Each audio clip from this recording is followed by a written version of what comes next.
Well, hello, I'm Jeffrey Daugherty, the Christian Whistleblower, and this is the Tibetan Book of the Dead. Yes, that's right, the Tibetan Book of the Dead. Why in the world will we be talking about the Tibetan Book of the Dead? I think I got a train going by, so we got a little bit of vibration. But why would we be talking about the Tibetan Book of the Dead? Well, you'll see just as soon as we get into this great teaching for today. And I do want to remind you that I do have all of my books on sale for $2.50, all of the ebooks. Just go to jeffreydaugherty.com, christianwhistleblower.com, and all of those ebooks are yours for just $2.50 each, some of them up to $12 on a normal basis. So go over there, take advantage of that especial. So it's ebooks on sale through Christmas for $2.50. See, it's a 25. It's clever. And we're looking forward to having you go over there, grab some of the great ebooks. And without any further ado, let's go into the Tibetan Book of the Dead. And I don't even have it pulled up. How about that? Yes, I do. There's the Tibetan Book of the Dead right there. And you see we've got the New Testament in the background because we're going to be, talking about both. We're going to be looking into both because both do have application, believe it or not. And that's, again, why are you talking about the Tibetan Book of the Dead? Well, that gives you a good reason why we're talking about the Tibetan Book of the Dead, because it's important stuff for those of us that are trying to understand the original teachings of YESHUA. So let's make that a little bit bigger so it's easier to see. Of course, we got me right in the middle, but you'll just have to deal with it, I guess. Alrighty. This is not really a perfect system, is it? But anyway, I want to talk about the Tibetan Book of the Dead. And the Tibetan Book of the Dead is typically said to come from about the 8th century. And it was, of course, from Tibet. That's why it's called the Tibetan Book of the Dead. And it was first published in 1927 by Oxford Press in London. And what we want to talk about is why the Tibetan Book of the Dead was written, what the things are about in the Tibetan Book of the Dead, and why that I want to talk about it. And if you look at just in the foreword, it says that this book is an English translation of the famous Tibetan death text, The Great Liberation Upon Hearing in the Intermediate State. It's also known as the Bardo Thodal, which means liberation by hearing on the after-death plane, Bardo being the death plane, Thodal or Thotral being liberation by hearing. Originally written in the Tibetan language, meant to be a guide for those who've died as they transition from their former life into a new destination. Think of that. These people have died, and there's a book written for people that have died. And of course the question becomes, let me move over just a little bit. There we go. The question becomes, how can people who have died get information from a book? And wow, this is what you call revelation. This just dropped into my mind. YESHUA talks about how lovely on the mountains are the feet of them that bring good news. And they cannot hear unless they have a preacher. So if that could very literally be talking about those that are on the death plane, those that have left this life, liberation upon hearing in the intermediate state. And it's also interesting that it's a liberation, because once people get out of this physical body, boy, there's so much depth here. Once people get out of this physical body, they're at a place where they may not have ever been while in this physical body, because they're born and they're automatically jammed full of indoctrination. And typically one of the big three religions, Judaism, Christianity, Islam, and they get so full of religious indoctrination that they can't unindoctrinate themselves, or they're not able, or they do not complete an unindoctrination of themselves while they're on this physical plane. And as a result, they cannot hear the liberating knowledge of the message of Yeshua. And somebody says, well, Jeff, he never talked about this. Well, he did. But number one, Yeshua said, I come to bring you the best of all the ways, the best of all the truths that lead unto life, the best of all the ways of human truths, the best of all the ways of human ways of spiritual understanding. And I believe that it's also the best of the truths and the ways of beyond the human realm as well, from knowledge from other places and times. But that's a little bit deep for people to try to chew on and swallow. And it's in the Bible. We're going to show you. So people are in their physical place, this physical life. The rules and teachings and dogmas and prejudices of religion prevent them from hearing and understanding and completing what we would call their ascension, or their completion of their learning to be who they're supposed to be. They're not able to do that in the body. So here's a text that shows how that once these people are liberated from this fleshy nature, once they're liberated from this flesh, they can hear on the intermediate state. And it's interesting to note the intermediate state. I'm pointing at it. Here's the intermediate state. Intermediate means between one place and another.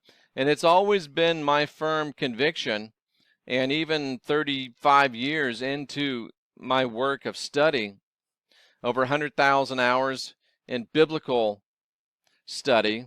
I don't know how many hours in parabiblical study, but probably approaching 10,000. So I know that it's an intermediate state. Once we leave this body, we go into a state that's just as real, just as true, just as legitimate as this state, only it's not corporeal, it's not physical. And here the Tibetan Book of the Dead calls it the intermediate state. But the word intermediate means there's somewhere else to go after that. And in my now limited, admittedly, knowledge of what I'm able to conceive and understand on this physical plane, it would seem to me, with the divine three and understanding of three, that here we are in the physical, there we go to the intermediate, and beyond that would be our ultimate destination, at least for our current understanding and our current energetic being. So, very interesting that this text would be called Great Liberation upon Hearing in the Intermediate State. It is a liberation by hearing on the after-death plane. The liberation by hearing on the after-death plane. Are you listening to me? Some of you are dead as rocks right now. And you're sitting there, and you can't hear me. You're as dead. You might as well just lay down and die, because you're already dead. You're doing nothing but harming the energetic matrix of this planet. You might as well just die. Maybe that's a little strong, but you're dead already. So don't email me and don't put stupid comments on my videos, because I don't talk to corpses. But at any rate, it's liberation by hearing on the after-death plane. And if you think, oh, that's what the Tibetan Book of the Dead is, and that's why we're talking about it. Well, Jeff, I don't believe any of this Tibetan Book of the Dead stuff. Okay. Well, do you believe this YESHUA stuff? How about that? How about some King James Bible stuff? Do you believe that? Well, in 1 Peter chapter 3, and we go down to verse number 19, it says, by which he also went and preached unto the spirits who were in prison. He also went and preached unto the spirits which are in prison. Okay. Well, let's go up to the interlinear and let's find out exactly what he's talking about in verse 19. We're going to need to know that because when you hit interlinear, boop, you're back to 1 Peter 3:1. And I'm not going to 2, 3. I'm just going to go up here to 1 Peter 3:19. How about that? You like apples? How about them apples? So here we go. And to the spirits. What's a spirit? Wind, breath, spirit. Wind, breath, spirit. Wind or breath, spirit. The context determines what is meant. I think we're obviously talking about he didn't go preach to the wind. He went and preached to the incorporeal essence, the spirit, the spirits, the spiritual essence. He went and preached to those that have the vital principle by which the body is animated, that being the spirit.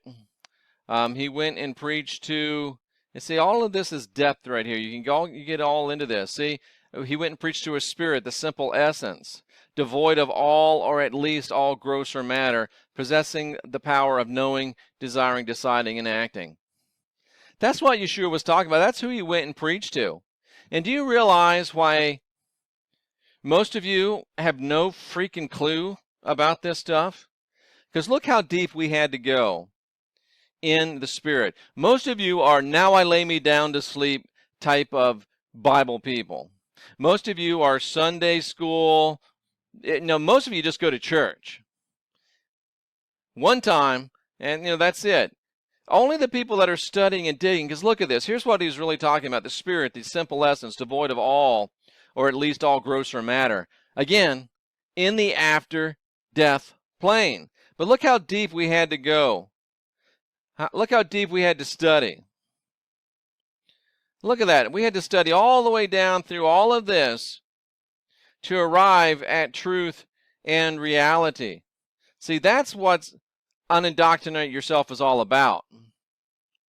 So YESHUA went and preached to the spirits, the simple essences devoid of all grosser matter, possessed of the power of knowing, desiring, deciding, and acting. And see there, why are we preaching to spirits that are dead? Because they still have the power of desiring. They still want to know. They still desire to know. They still have the ability to decide to follow the right way and to act upon it. Bam! Man, that is such profound revelation. And do you realize that this message that you're hearing today hasn't been preached in 2,000 years? I think it was actually preached about a year ago when I talked about it. But why are we talking to these essences devoid of all, or at least all grosser matter? Why are we talking to the dead, as the Tibetan Book of the Dead talks about? Because they are still possessed of the power of knowing. They want to know. Because they still are possessed of the power of desiring. They want to know. They're still possessed of the power to decide based on knowledge and then to act. And Peter told us that YESHUA went and preached to those type of people that are in prison. And I'm going to show you on our next episode how Peter said that all Christians are supposed to be doing this. I strike that. Not all Christians, all those that follow the message of YESHUA. Go to the website, get your ebooks on sale.